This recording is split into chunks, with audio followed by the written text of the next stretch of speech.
안녕하십니까. 맥체인 성경 읽기 창세기 31장, 마가복음 2장, 에스더 7장, 로마서 2장입니다. 먼저 창세기 31장, 본문 이해에 도움이 되는 배경과 맥락을 소개합니다. 창세기 31장은 야곱이 라반의 집을 떠나 하나님께서 약속하신 가나안 땅으로 돌아가는 장면을 기록합니다. 라반은 야곱의 축복과 번영을 시기하며 그를 견제하려 하지만 하나님은 야곱에게 내 조상의 땅으로 돌아가라, 내가 너와 함께 있으리라 며 약속을 재확인하십니다. 야곱은 라헬과 레아에게 하나님의 뜻을 전하며 그들의 지지를 얻어 떠나게 됩니다. 이 과정에서 라헬이 라반의 드라빔을 훔치고 라반과 야곱이 길르앗에서 언약을 맺습니다. 이 장은 하나님의 인도하심과 보호하심을 강조합니다.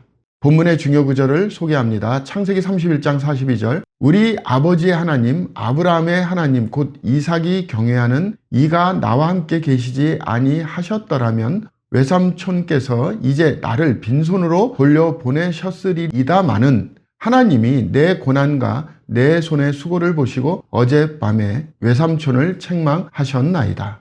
본문을 적용하는 데 도움이 되는 가이드라인입니다. 우리는 하나님의 인도하심을 신뢰하며 그의 명령에 따라 순종해야 합니다. 어려움 속에서도 하나님의 보호와 약속을 믿으며 그의 뜻에 따라 삶의 여정을 계획해야 합니다. 또한 하나님의 축복을 받은 삶은 타인과의 관계에서 화합과 언약을 이루는 모습으로 나타나야 합니다. 두 번째, 마가복음 2장, 본문 이해에 도움이 되는 배경과 맥락을 소개합니다. 마가복음 2장은 예수님이 가버나움에서 병자를 고치고 세리 레위를 부르시며 안식일의 주인으로서의 권위를 보여주신 사건들을 담고 있습니다. 중풍병자를 고치실 때 예수님은 내 죄 사함을 받았느니라 라고 말씀하시며 죄를 사하는 권세를 선포하셨습니다. 레위와 함께 식사하시는 장면에서 예수님은 내가 의인을 부르러 온 것이 아니요 죄인을 부르러 왔노라고 말씀하셨습니다. 이 장은 예수님의 사역이 사람들의 기대를 넘어 죄와 구원을 다루는 근본적인 메시지를 전하고 있음을 보여줍니다. 본문의 중요 구절을 소개합니다. 마가복음 2장 28절, 이러므로 인자는 안식일에도 주인이니라. 본문을 적용하는 데 도움이 되는 가이드라인입니다. 우리는 예수님이 우리의 죄를 용서하시는 구주이심을 믿고 그분의 은혜를 받아들여야 합니다. 또한 안식일의 주인이신 예수님을 통해 진정한 안식을 찾으며 이웃을 사랑하고 섬기는 삶을 살아야 합니다. 우리의 신앙은 율법의 형식이 아니라 예수님의 은혜와 사랑을 중심으로 해야 합니다. 세 번째, 에스더 7장, 본문 이해에 도움이 되는 배경과 맥락을 소개합니다. 에스더 7장은 하만의 몰락과 에스더를 통한 유다 민족의 구원의 결정적인 순간을 기록합니다. 에스더는 왕과 하만을 위한 두 번째 연회를 열고 왕에게 자신과 유다 백성을 구해달라고 요청합니다. 에스더는 하만이 유다인을 멸하려는 계획의 주모자임을 밝히며 그의 음모를 고발합니다.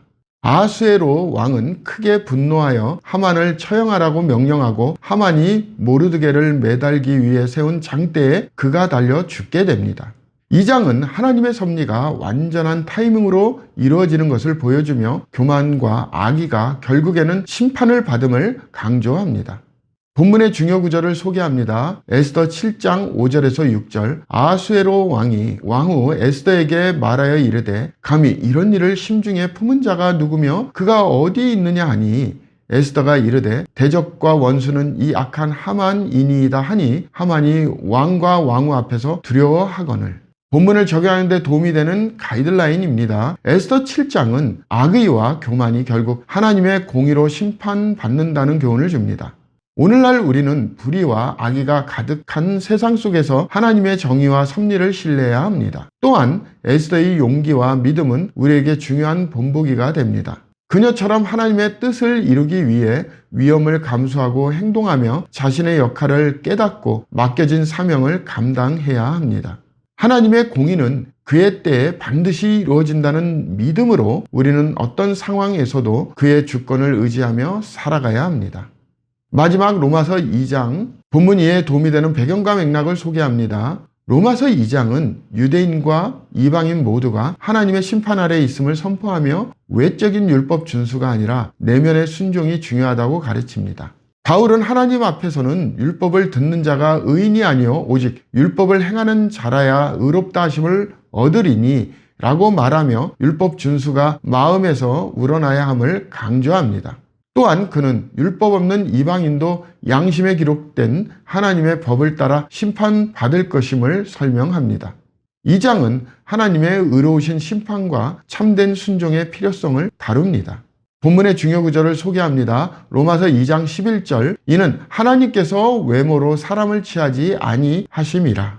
본문을 적용하는 데 도움이 되는 가이드라인입니다. 우리는 외적인 형식보다 마음에서 우러난 순종으로 하나님을 섬겨야 합니다. 우리의 신앙은 율법이나 규례를 따르는 데 그치지 않고 하나님의 뜻을 실천하는 삶으로 나타나야 합니다. 또한 모든 사람을 공정하게 대하시는 하나님의 성품을 본받아 공의와 사랑으로 이웃을 대해야 합니다. 감사합니다.